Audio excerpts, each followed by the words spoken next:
I think the wildest idea that we've had that has worked has been to quit my job and start a farm. We had talked for years since we'd been married about wanting to have a little farm or have some sort of a setup like this. What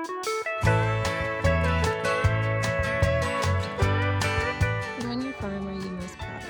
Our ability to manage and rotate 500 hens. What has been the biggest challenge on your farm? It's super dry in the panhandle of Texas, and it's really hard to figure out a rotation schedule for our hens where they're not absolutely annihilating all ground cover. Truly, like every single thing is a beautiful challenge. Every single day we're learning something new about our food system that we would like to be a positive contribution to. We're seeing our farm grow.